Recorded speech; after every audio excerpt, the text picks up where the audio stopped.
Sir, why are you shouting like generator? Where is my wife? Where is the beautiful woman I married today? The scream that came out of the bathroom that night almost brought down the roof.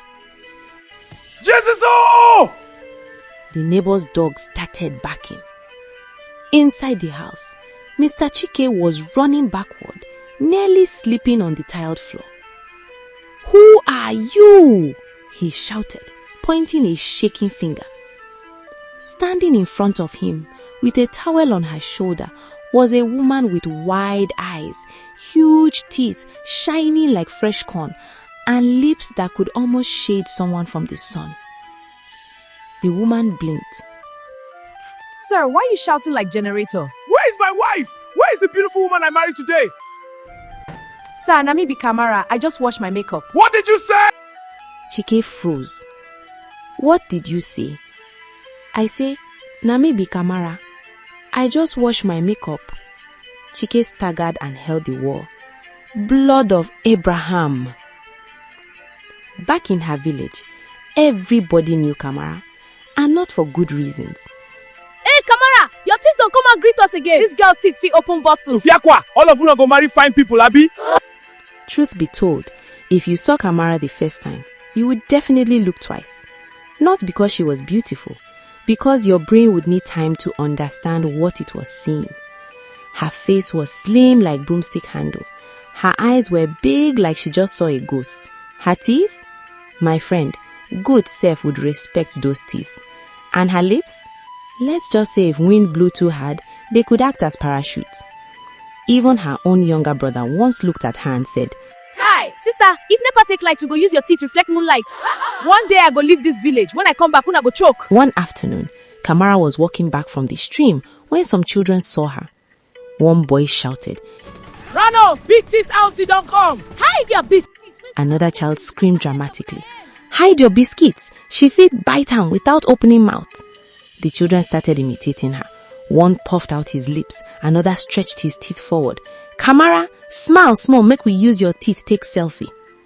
Karmara dropped the bucket. Una mumu finish if I catch any of una, eh?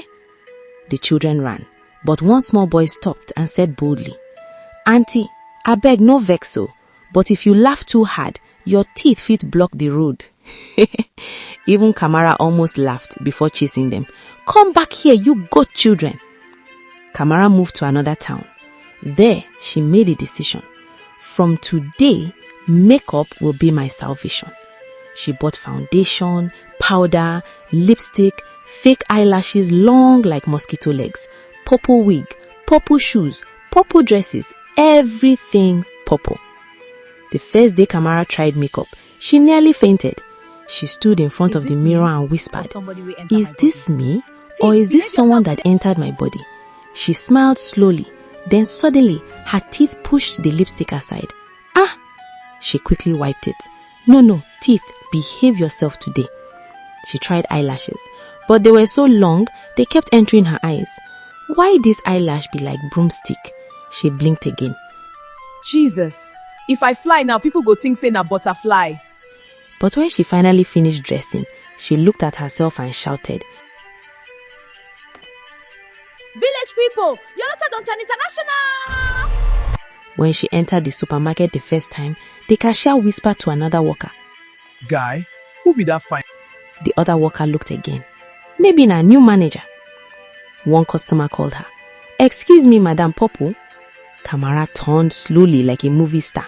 Yes, sir. The man forgot what he wanted to buy. I came to buy, His wife pinched him. You came to buy rice, not to buy wife. The supermarket burst into laughter. The owner of the supermarket was Mr. Chike. Tall, handsome, clean beard, smooth voice. The kind of man that made women adjust their hair when he passed.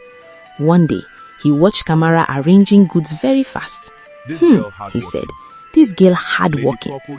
Another day, he saw her helping an old woman carry basket. Kind too.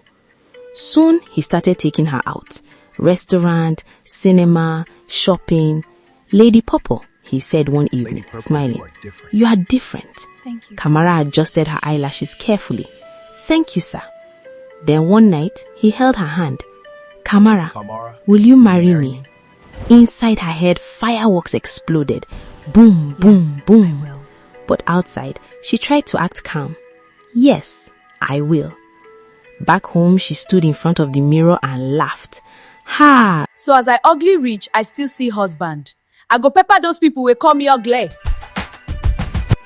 One afternoon, heavy rain started when Karmara was returning from work. She shouted in panic, God, I beg, not today. She ran under a small shop shade, but the rain was strong. Small drops began washing her foundation. A woman beside her stared closely. Madam, why your neck black but your face white? Karmara quickly covered her neck with her scarf. Fashion! Another woman looked again. Madam, your eyebrow don't start to travel. Karmara quickly opened her umbrella. Inside her mind, she was shouting, if this rain touch me finish, this town go scatter today. When she reached her village with the news, her mother screamed with joy. Hey, my daughter don't catch husband. The mother started dancing. My enemies will cry today. But the villagers gathered and whispered, who be the man we won't marry Karmara? Maybe the man blind, or maybe he lost bet. They decided, we go attend that wedding. We must see this miracle. The night before the wedding, Karmara sat in front of the mirror talking to herself. Tomorrow I will become Mrs. Chike. She leaned closer to the mirror. Teeth, tomorrow behave yourself. She poked them. No unnecessary shining. Then she looked at her lips. And you, don't expand. She practiced smiling. Smile number 1, too much teeth. Smile number 2, too scary. Smile number 3, better.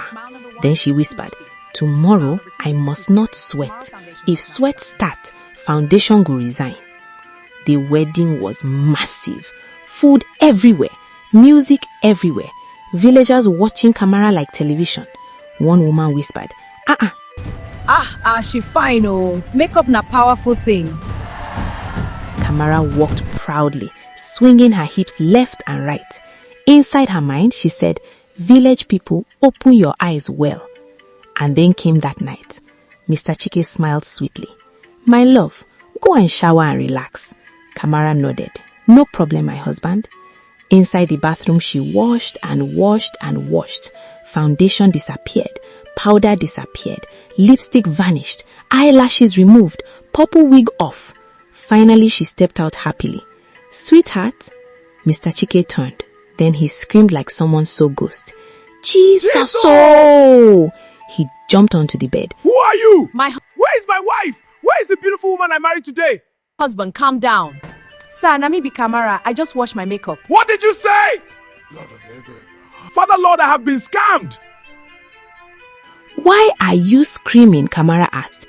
Because the woman standing in front of me is very, very ugly. The next morning, he carried her back to the village. People gathered immediately. What happened?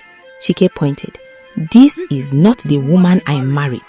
Villagers burst into laughter. One man wiped tears. We tell you say makeup na magician. Karmara stood there ashamed. But 2 weeks later, something shocking happened. Mr. Chike returned.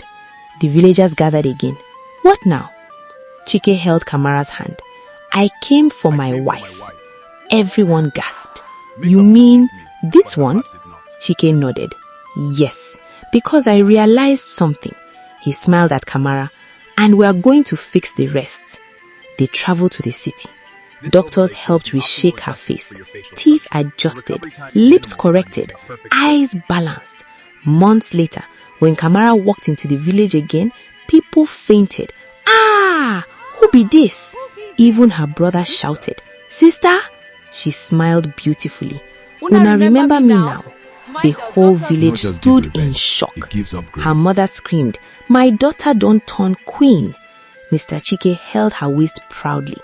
And from that day on, nobody laughed at Karmara again. Because sometimes, life does not just give revenge, it gives upgrade. I hope so una enjoy this story and make una subscribe for Tales by MSK for more captivating stories.